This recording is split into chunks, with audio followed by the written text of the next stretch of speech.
के rectangular coordinate system में रहते हुए हम ये जानते हैं, ये हमारे पास है पॉजिटिव एक्स एक्सिस, ये हमारे पास है पॉजिटिव वाई एक्सिस, ये हमारे पास है नेगेटिव एक्स एक्सिस, ये हमारे पास नेगेटिव वाई एक्सिस।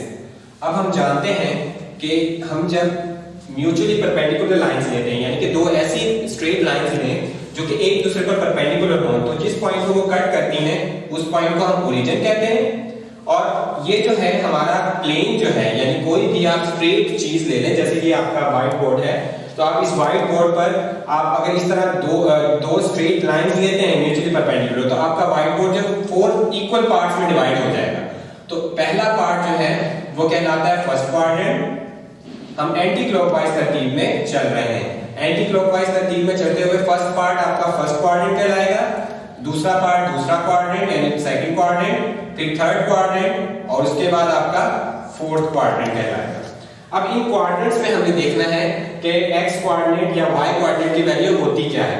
अब आप जानते हैं कि यहाँ पर हम कोई भी पॉइंट ले लें फर्स्ट क्वाड्रेंट में रहते हुए, तो यहाँ हम जानते हैं कि x की वैल्यू ग्रेटर देन 0 होती है। ग्रेटर देन 0 का मतलब जो है पॉजिटिव है, कि यानी कि 0 से ग्रेटर यानी कि पॉजिटिव। तो हमारी x की वैल्यू और y की वैल्यू, यहाँ पर जो भी आप पॉइंट लेंगे फर्स्ट कोऑर्डिनेट में, तो फर्स्ट क्वाड्रेंट में आप जो भी पॉइंट लेंगे वहां पर आपकी x और y की वैल्यू हमेशा क्या रहेगी, पॉजिटिव रहेगी। इसी तरह आप सेकंड क्वाड्रेंट में आते हैं, तो सेकंड क्वाड्रेंट में हमारे पास x की वैल्यू जो है वो नेगेटिव हो जाएगी यानी लेस देन 0 हो जाएगी, और y की वैल्यू ग्रेटर देन 0 रहेगी। और इसी तरह थर्ड क्वाड्रेंट में हम आते हैं, तो थर्ड क्वाड्रेंट में हमारे पास जो पोर्शन आता है थर्ड क्वाड्रेंट, उसमें x भी नेगेटिव होगा और y भी नेगेटिव होगा। नेगेटिव के लिए हम लेस देन का साइन यूज करते हैं। इसी तरह हमारा फोर्थ क्वाड्रेंट है, फोर्थ क्वाड्रेंट में हमारा x की वैल्यू पॉजिटिव होगी और y की वैल्यू नेगेटिव होगी। अब हम देखते हैं यहां से उस रिलेशन को जो हमने पहले भी पढ़ा, कि अगर हम यहाँ पर कोई भी पॉइंट लें, इस वक्त मैं पॉइंट फर्स्ट क्वाड्रेंट में ले रहा हूं, यानी कि हम अपना एंगल लेते हैं जो कि क्वाड्रेंटल एंगल नहीं है।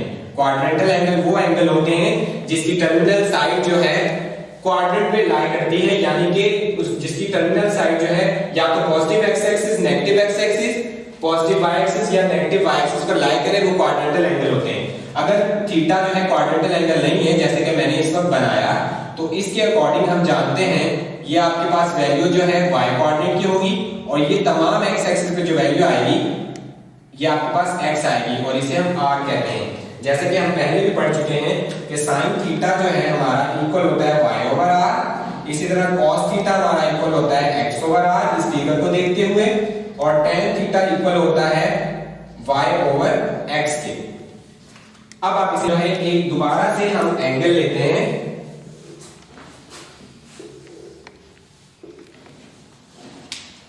अब हम जो है अपना एंगल बनाते हैं फोर्थ क्वाड्रेंट में। ये है हमारा फर्स्ट क्वाड्रेंट, सेकंड, थर्ड और ये फोर्थ क्वाड्रेंट। अब हम इस वक्त एंगल ले रहे हैं फोर्थ क्वाड्रेंट में, और एंगल की रोटेशन जो ले रहे हैं इस वक्त वो हम एंटी क्लॉकवाइज नहीं लेंगे, वो हम क्लॉकवाइज लेंगे। तो क्लॉकवाइज एंगल जो होता है हमें पता है वो नेगेटिव होता है, और हम जानते हैं फोर्थ क्वाड्रेंट में x की वैल्यू जो है वो पॉजिटिव होती है और y की वैल्यू नेगेटिव होती है।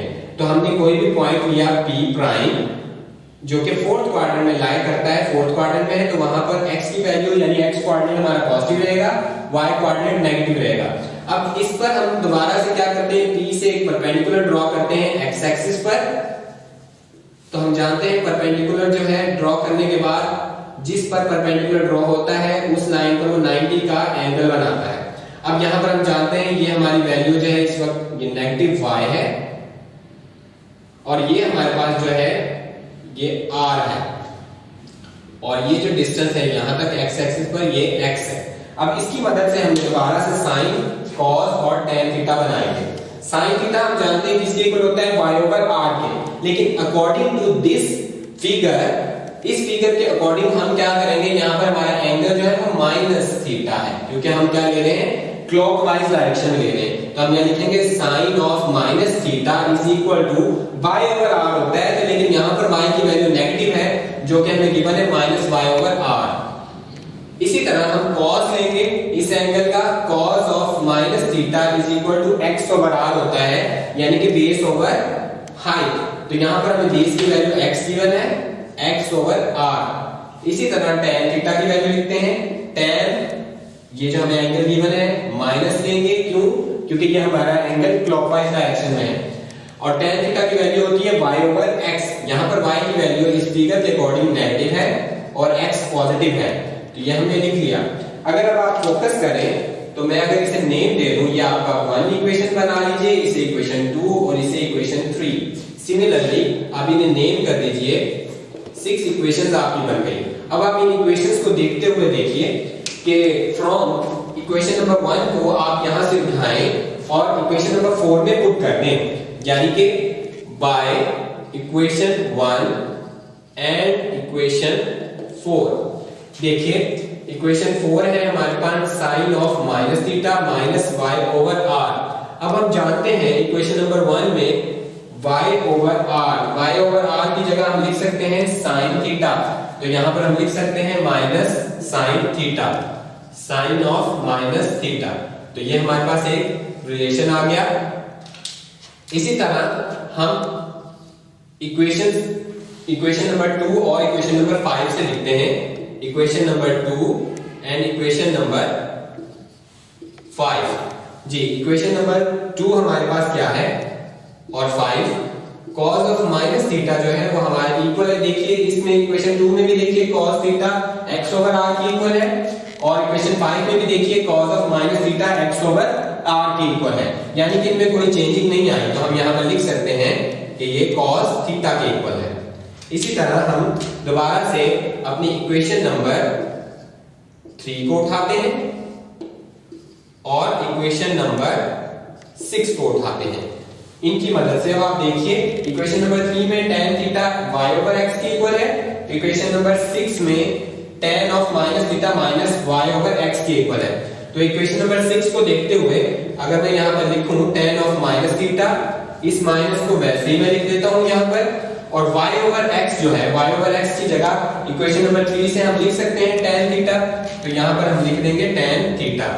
अब हम जानते हैं कि ये जो है हमारे पास कोसेकेंट जो है वो साइन का रेसिप्रोकल फंक्शन होता है, और सेकेंट जो है कॉस का रेसिप्रोकल फंक्शन होता है, और कॉट जो है वो tan का रेसिप्रोकल फंक्शन होता है। तो सिमिलरली हमें कुछ और रिलेशंस भी यहां पर मिलेंगे, वो ये होंगे कि secant of minus theta equal होता है सेकेंट थीटा के, cosec of minus theta equal होता है माइनस कोसेकेंट थीटा के। इसी तरह कॉट माइनस थीटा जो है वो इक्वल होता है माइनस कॉट थीटा के।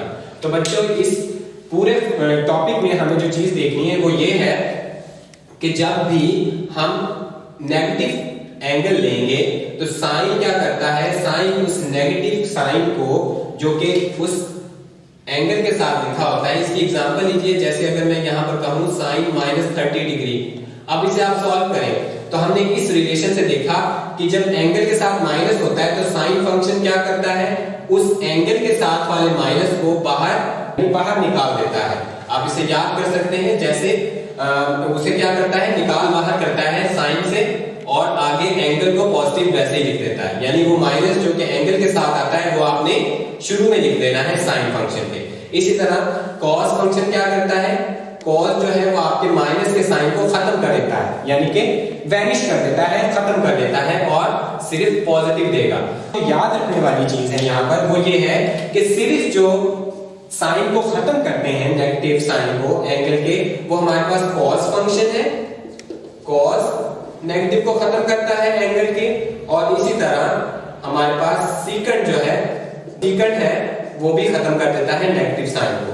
तो ये दो फंक्शन जो है आपने याद रखने हैं, और बाकी तमाम फंक्शन जो है वो नेगेटिव साइंस को बाहर निकाल देते हैं। जैसे आपने देखा tan में, साइन में, कोसेकेंट में और कॉट में, सिर्फ कॉस और सेकंड जो है वो नेगेटिव साइन को एब्सॉर्ब कर लेते हैं, जज़ब कर लेते हैं, खत्म कर देते हैं, और बाकी तमाम जो है वो माइनस के साइन को जो कि एंगल के साथ होता है उसे बाहर निकाल देते हैं और फंक्शन के शुरू में लिख देते हैं। अब आपने पढ़ा होगा कि ये हम कोऑर्डिनेट्स, रेक्टेंगुलर कोऑर्डिनेट सिस्टम हमने बनाया, ठीक है जी।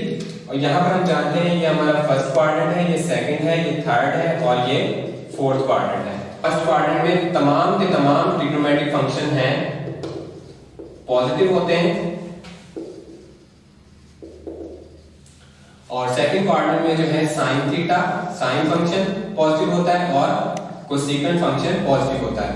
थर्ड क्वाड्रेंट में tan फंक्शन हमारा पॉजिटिव होता है और उसका रेसिप्रोकल cot फंक्शन पॉजिटिव होता है। फोर्थ क्वाड्रेंट में cos फंक्शन पॉजिटिव है, उसका रेसिप्रोकल secant पॉजिटिव है। तो आपने याद रखना है कि फर्स्ट क्वाड्रेंट में जो पॉजिटिव है वो तमाम के तमाम फंक्शन पॉजिटिव है और सेकंड क्वाड्रेंट में हमारा जो पॉजिटिव है वो है जी साइन फंक्शन, थर्ड क्वाड्रेंट में पॉजिटिव है जी tan फंक्शन और फोर्थ क्वाड्रेंट में फंक्शन है पॉजिटिव है cos फंक्शन। तो इसे आप याद रखने के लिए एक सेंटेंस बना सकते हैं, ऐड शुगर टू कॉफी, यानी इसके फर्स्ट जो लेटर्स हैं उसे आप मिला लें तो ASCC बनता है। एंटी क्लॉकवाइज डायरेक्शन में आप इसे याद रख सकते हैं। अगर आप इसे उर्दू में पढ़ना चाहते हैं तो उर्दू में भी इसे याद कर सकते हैं, आओ स्कूल तक चलें। आप इसे इस तरह भी याद कर सकते हैं कि आओ स्कूल तक चलें, यानी कि ASTC, A for all positive, S for sine positive और T फॉर tan पॉजिटिव और C फॉर cos पॉजिटिव।